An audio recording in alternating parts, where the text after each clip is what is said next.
right, let's talk about the Texas legislature. We are going to cover in this chapter this concept of the members of the Texas legislature being citizen legislature.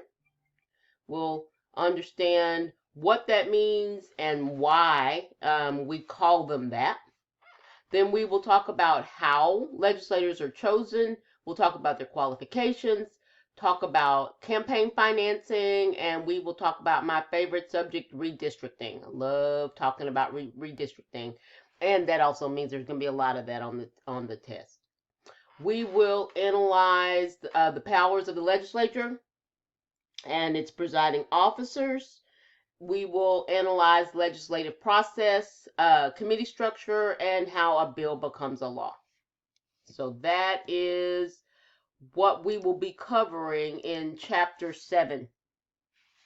So let's talk about what the Texas legislature looks like. Number one, there are 181 members of the Texas legislature. There are 31 in the Senate and 150 in the Texas House.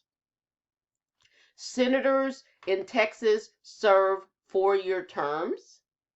Representatives in Texas serve 2-year terms. But our legislature does not meet year-round. They don't even meet every year. They only meet in odd number years.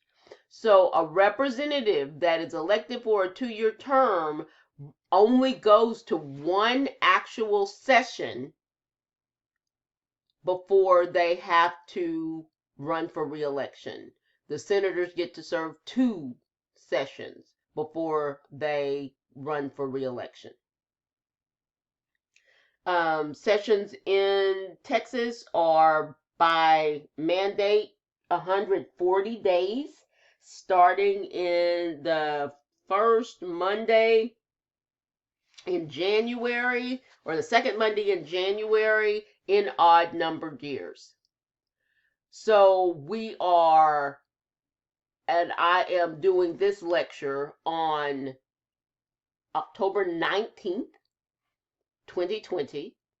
So we're getting ready for an election. Our election for Texas legislature and for half of the Texas House of Representatives and half of the senators will be November 3rd of 2020. And so then the new session will start, should be the 87th legislative session, will start in January. And it lasts for 140 days. It ends promptly at the end of 140 days. There is a provision in the Texas Constitution for something called a special session.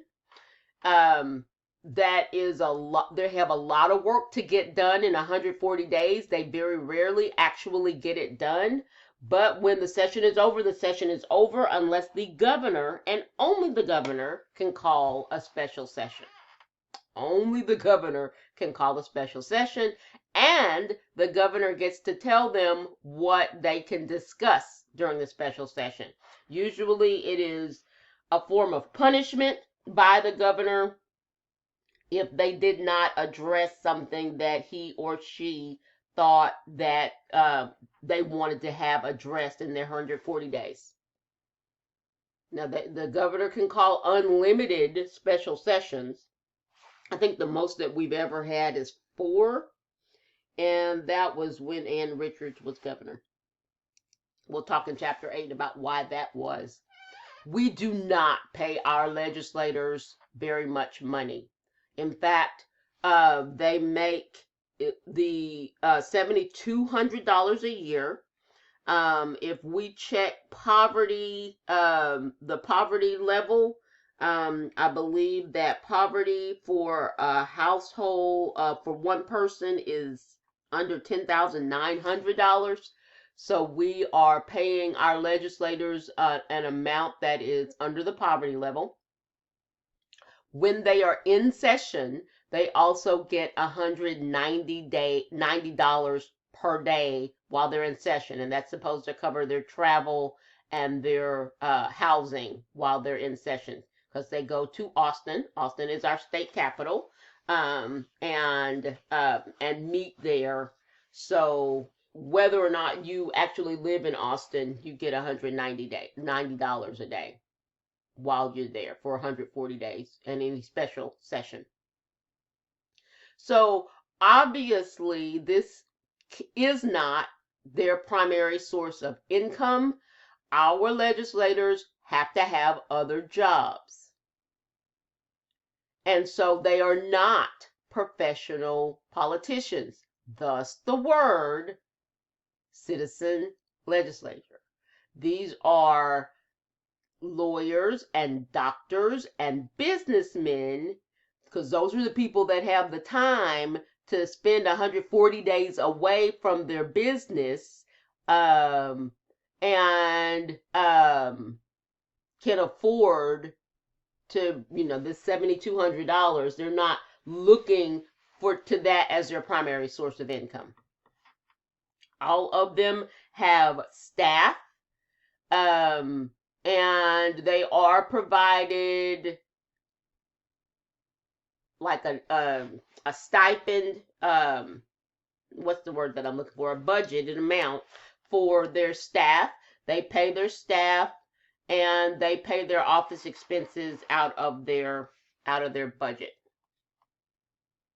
Their staff make significantly more than them, but you're not going to get rich working as a state staffer.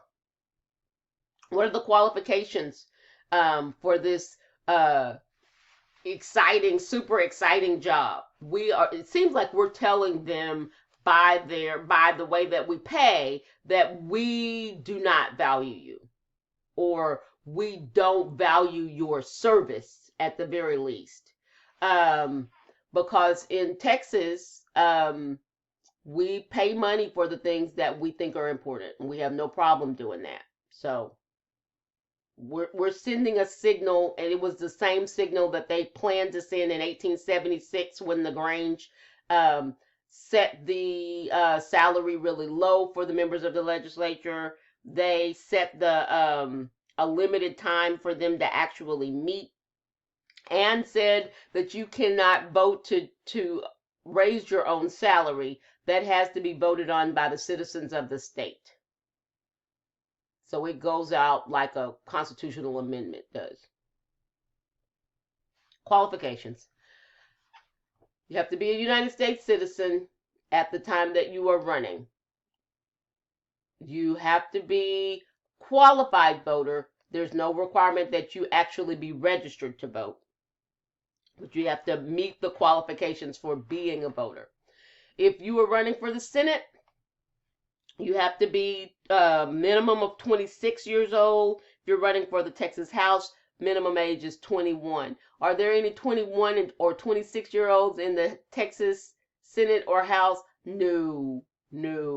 21-year-olds, 26-year-olds are going to need to make significantly more than $7,200 a month, a year, and $7,200 a month would probably work. $7,200 a year, and they are not likely to have jobs or be in a position where they can leave for 140 days. So, there is a residency requirement. It differs a little bit between the two chambers. For the Senate, it is 5 years. You have to live in your home district for at least one. For the Texas House, you have to live in the state, have to have lived in the state for 2 years before you run, and you have to have lived in your home district for one. So those are the qualifications for running for office. Should this be on your note card? Yeah, that should be on your note card. If we look at tradition, now again, we are in this very, very odd time. Since 2000, 2001 or so, and probably if we're being completely accurate, since the middle of the 90s, Republicans have really dominated both houses, definitely since the early 2000s. Y'all know that before that, Democrats dominated for years and years and years. It actually costs quite a bit of money to run, and so you have to raise money. And we talked a little bit when in chapter 6 we talked about how political action committees raise money, donate money to candidates. So you have to be plugged in, you have to have the name recognition, you have to be the person that people are willing to donate money to, because you don't want to spend your own money, and because you're certainly not going to make it back. So you raise money and spend that money. Texas is becoming more and more diverse. In fact, Houston, the city of Houston, is, if it is not the most diverse city in the United States, even surpassing New York City, then it is really, really close. I think that it has surpassed New York City. Texas is a very diverse population that is definitely not reflected in the people that get elected to our legislature. There is not a direct correlation between the demographic numbers in our state and the demographic numbers of those that get elected. I said before, but here it is in black and white.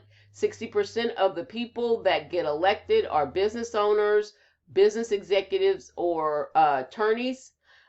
We make a lot of jokes in political science areas, in Texas political science arenas, that our legislature is not very intelligent, but that is actually not accurate.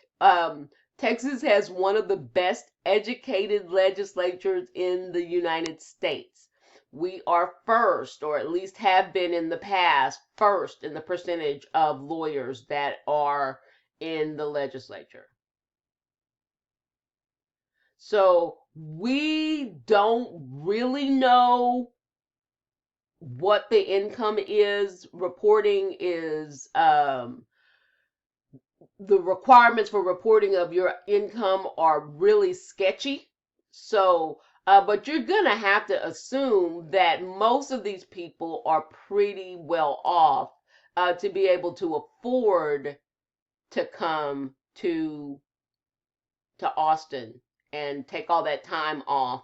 You have to have some kind of income flow going, that if to be allowed to even do that. So we don't know that this is a whole bunch of rich people, but we can assume that they probably are. Remember, I was talking about demographics. This is, I'm sure, based on the 2010 census. So if we are looking, the blue is the percentage in Texas population based on the last census. All of this will be updated soon. Asian Americans are 5% of the population in the state, but 2% of the legislature. African Americans are 13% of the population, and they did round up. So if you add all these numbers, I don't think that it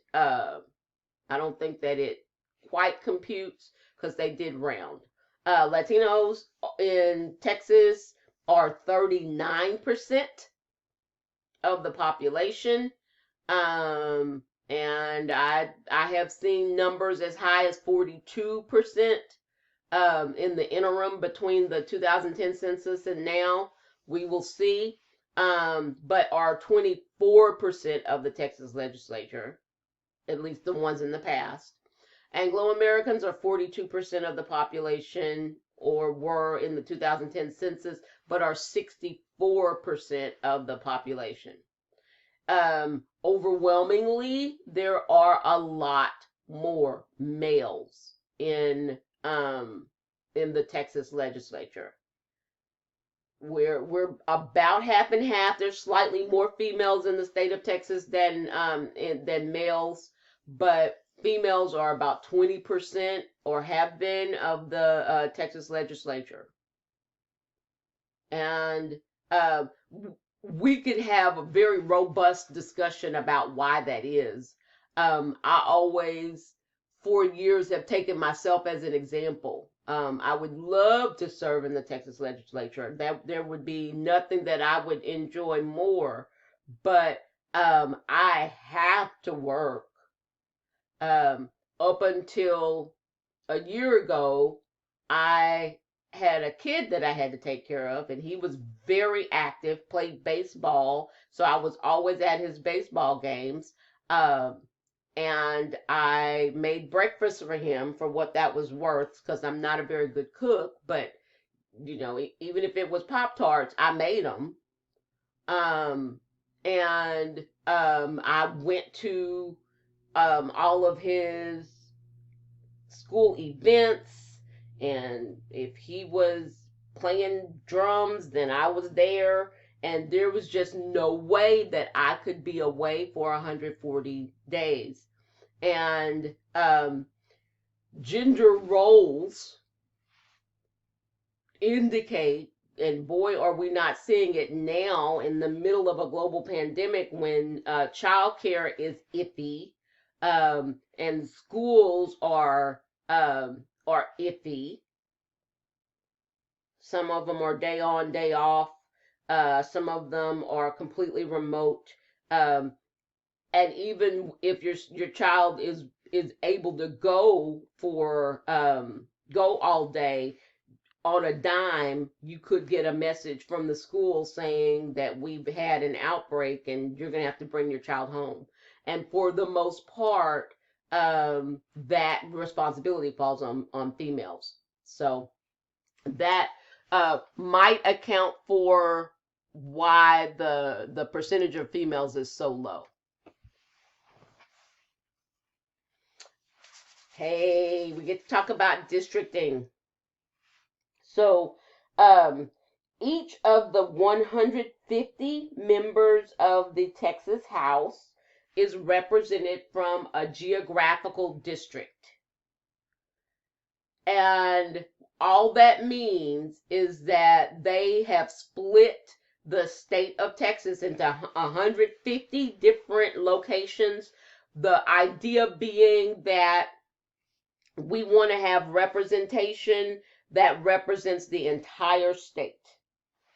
So the way that we do that is we draw these districts, and so some of the people are from Houston, some of the people are from Muleshoe, some of the people are from Texarkana, some of the people are from Brownsville, depending on the district.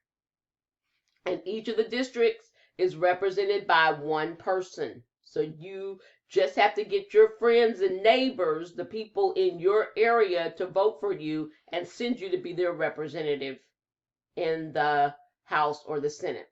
31 senatorial districts. And so again, they take the state of Texas, they divide it up, they draw maps, and they say you're going to represent this area. You're going to represent this area. So House districts, of course, are substantially smaller than senatorial districts. 150 is 5 times more than 30. So they're the Senate districts, they represent a lot more people. So for a long time, there was this concept that you really wanted to control who was in your district. Who did you want in your district? You wanted people that knew you, that were likely to vote for you.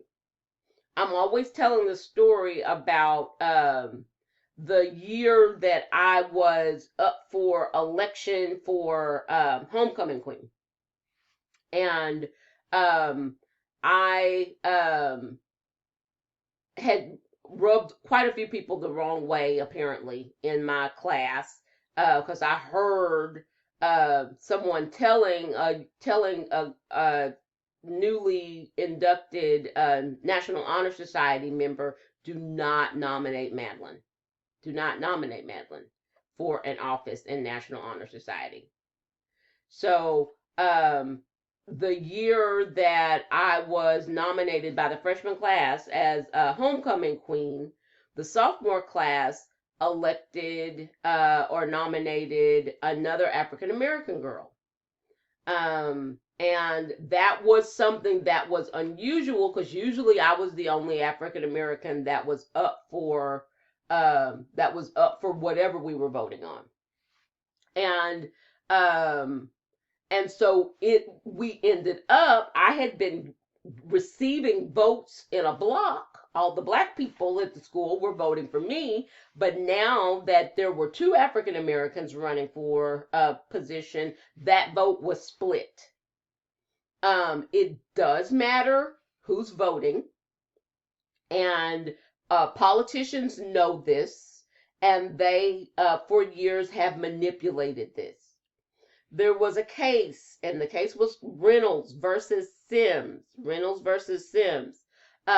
So what was happening was, after the census was coming out, people didn't want to give up their district.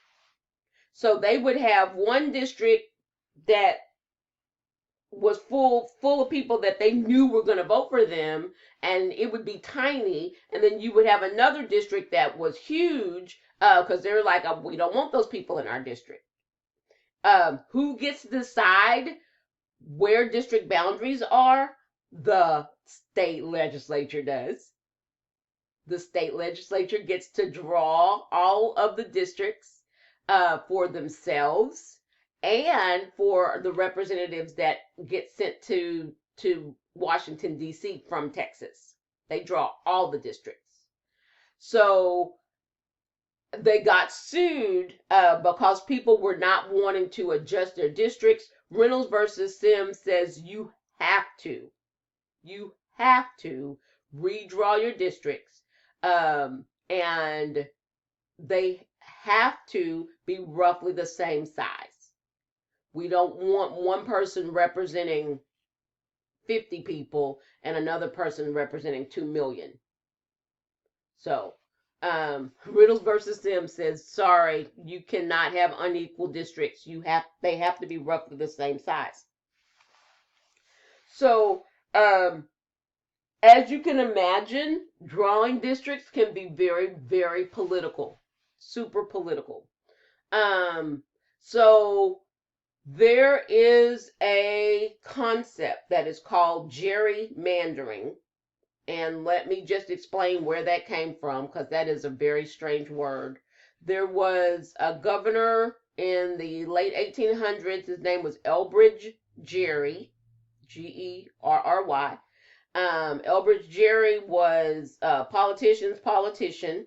He wanted to draw districts that would favor his anti-federalist, decentralized people. So he drew this, he convinced the legislature to draw this map that cut out a whole bunch of districts. So it was straight up and then straight across the state. And so the political cartoonist got a picture of the map of this one district that was this odd shape, and he drew a head on it and some feet, and said, you know what, this map looks like a salamander. Gerry's map looks like a salamander. So we have come to call manipulating districts to achieve a certain result, to either give a candidate or an ethnic group or a faction an advantage. Gerry, for Elbridge Gerry, mandering for that political cartoon that had the salamander on it. Let's talk about some of the methods that are used for this nefarious uh, uh, tactic. One of them is cracking. Cracking is when you look at an area and there is a large concentration of people that you just do not want to have political power. They vote for a different party um, consistently. You don't want them together. So what you do is you go into that area and you draw your boundary lines and you put these people in other districts. So you break up a neighborhood and put them in separate districts so that um, they will not have a majority in any district. Cracking. So just get that picture. You're breaking up the neighborhoods so that you don't have a concentration of people voting for someone you don't want. Packing. Sometimes you are not able to break up a district, and so you have to concede that you are going to give power to one group. But you make sure that they are in just one district. So you shove them into one district and say, okay, here you go. Y'all can have this one, but y'all will not have any more power anyplace else. I am going to show you a cracked district. I'm sorry, a packed district. So this is Texas Congressional District 35. It has been the subject of lots of litigation. And let me let you get your bearings. This is the city of Austin. So this is Travis County, part of Travis County. This is going really basically up 35, Kyle and Lockhart. San Marcos, where Texas State University is, a little sliver of New Braunfels along 35, Schertz right outside San Antonio, and a little part of San Antonio. Now, the representative of District 35 is a Democrat whose name is Lloyd Doggett, who drew this crazy map that goes across, 5 different counties and is just squeezed out and has high concentrations of Democrats in it. The Texas legislature drew this map because it is their responsibility to do so. So the Texas legislature decided that they were going to take an area that has a high concentration of Democrats, and they were just going to shove them in with other areas that have high concentrations of Democrats, and gave this district to, conceded this district to a Democrat. But all around, all the other districts around District 35 have Republican representatives. So they shoved it in, conceded, but they packed this district. I'm going to show you a cracked district. Well, no, this is a packed district too. This is Texas Congressional District 33, Representative Mark Vesey, Democrat. So let's get our bearings. In this district, you have Forest Hill, Everman, a bit of South Side, skips downtown for the most part. This little sliver right here is, let's see, this is 820, stop 6. A little bit of Meadowbrook, which would, I guess this, if this is 30, this is Meadowbrook. This is stop 6.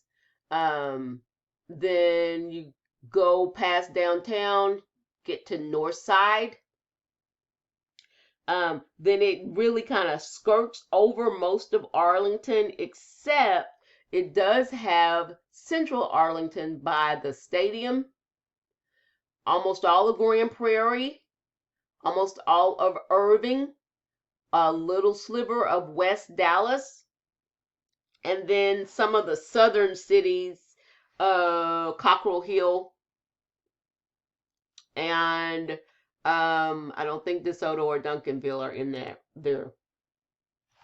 This is an area, if you think about the neighborhoods in Forest Hill, Everman, South Side, Stop 6, Meadowbrook, North Side, Central Arlington, Grand Prairie, and Irving, you will know, if you've lived in Fort Worth for or in the Fort Worth area for any period of time, you should know that those are areas where there are lots of minorities. This is a packed district. It is gerrymandered because the state of Texas was sued when in the last census, Texas had increased its population so much that we got 4 new representatives. So when the state legislature drew the maps, they drew maps that were designed to favor Republicans. They're like, we got it, we're in charge. But the problem was that it adversely affected minorities. And because Texas is under Voting Rights Act restriction, they cannot nobody can adversely affect minorities. But Texas has been under the microscope because of some voter registration irregularities and low numbers of Hispanics being registered to vote. So when they drew the districts, the LULAC, the League of United Latin American Citizens, and MALDEF, the Mexican American Legal Defense and Education Fund, and the NAACP, National Association for the Advancement of Colored People, all sued and said, you are adversely affecting minorities, and you are not acknowledging that the reason that Texas got 4 new representatives was a lot of it was because of a surge in minority populations. So eventually the lawsuit just kept going and going, and people would win, and then they would appeal it, then they would appeal part of it, and they would be sent back down, and it just looked like it was never going to get resolved. So finally the state of Texas just said, tell you what, we will just draw some majority numbers, minority traditionally disenfranchised groups districts, and District 33 is one of those. It's a majority minority district. And can you do that? Can you draw a map that is technically gerrymandered to give a minority group an advantage? And the answer is you can, if you are trying to fix a problem. You cannot draw a map to give a group that is not in the minority an advantage. You cannot disadvantage minorities, but you can, to fix an issue, gerrymander to give a minority group an advantage. And that's what they did. I cannot imagine, unless there are some huge demographic shifts, that a Republican would ever win District 33. 95% of African Americans in Texas vote Democratic. About 65% of Hispanics vote Democratic. With this heavily packed district, it's not very likely that a Republican would ever win District 33.